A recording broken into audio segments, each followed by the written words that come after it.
questions. This doesn't really pertain much to this demo because we're showing you the higher level content. Right. Oh yeah, because it doesn't matter. But again, you're seeing like these are very specific questions to the race. But so none of this really influences how your character plays itself? No. It's more just about the story and the questions? Yeah, the personal storyline is going to be very directly impacted by these questions. Okay. What you're going to experience with like the general world and the general public is not going to impact you at all.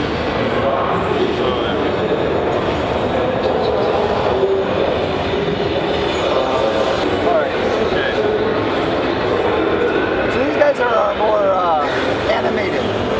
Like they've got a little bit of personality in their animations. Oh yeah. And a little bit of fun. Pretty bouncy. And just because I like you guys.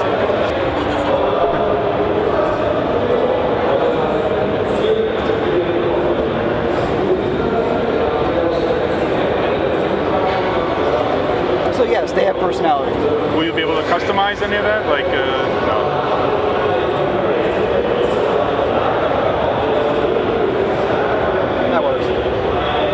These guys are pretty techy, huh? Yeah. Well, it's more magic based. They're super magic based, and everything to them is about magic.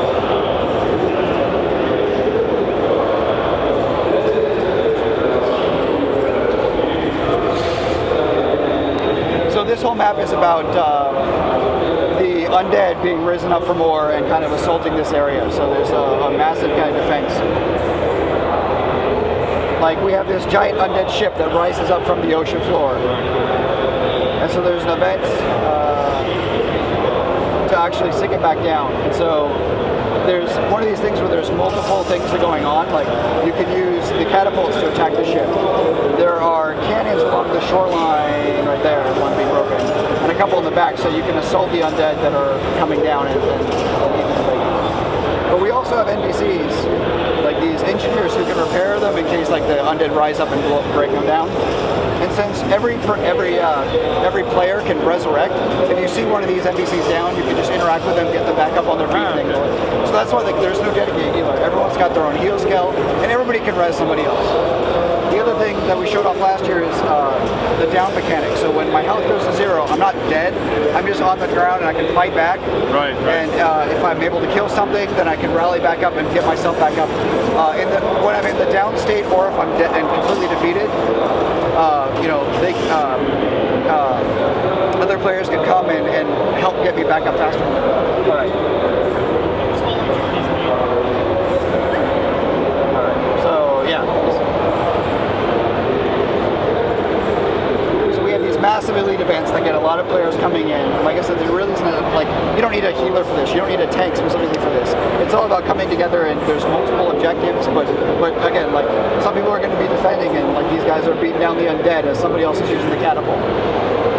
It's going to be pretty easy to figure out what to do. Yeah, not that it'll show up and have all these different options and not know what to do. There's a ton of dialogue that's recorded in the game, so you'll have NPCs yelling like, "Grab the catapults!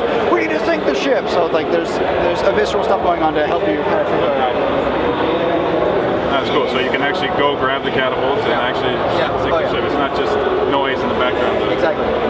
It's like the undead ship is actually throwing giant bloated fish that poison the ground. See if I can see what it is.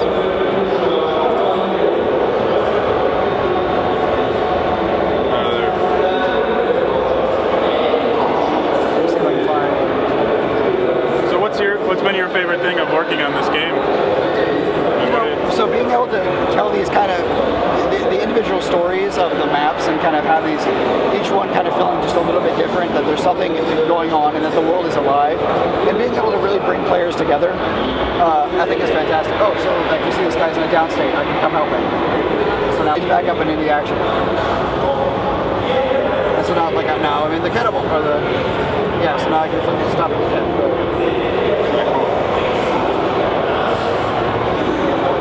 Like we'll give monsters a little more health, maybe give them a couple levels, so that it requires you to work a little bit more together. Okay, but if like half of them ditch out, they don't automatically scale. And sometimes we'll give bosses like additional skills. Like we'll make things a little more dynamic. Okay, so unfortunately the big dragon's not up, but we had the Shatterer last year, and what would a Gamescom demo be without a giant dragon to fight? Yeah. Right? So we've got an undead dragon that'll actually come down here and land, and just start tearing things up. It's more complicated than the Shatterer encounter. There's just more going on, but again, it's the same kind of thing where you've got turrets that players can use. We have a mega laser that charges and shoots at the dragon, and then he's got a bunch of different defensive mechanics that you need to counter out. And what's his name? Tequatl, the Sunless. Okay. So the last thing I can show you that we didn't have last year is underwater combat.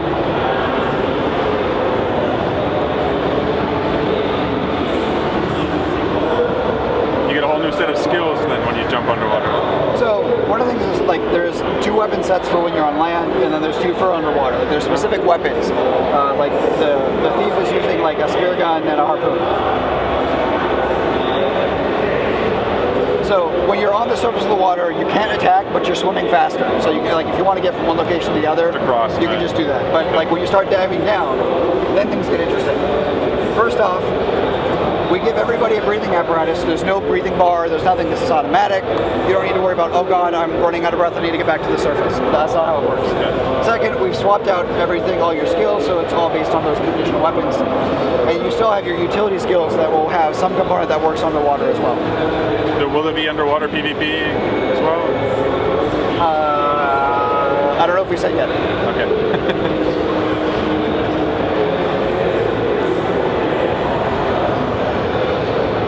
So the interesting thing about underwater combat is that now since we were really going to fully utilize that third dimension. So some of your AoE things will actually be like linear. And so like the Guardian in particular that we're showing off has like this wall that he'll do made out of light. The spears are made out of light. And if enemies go through it, then they'll like start bleeding. And so you can drag them back and forth, and the bleeding will stack and do a lot more damage. Oh, okay.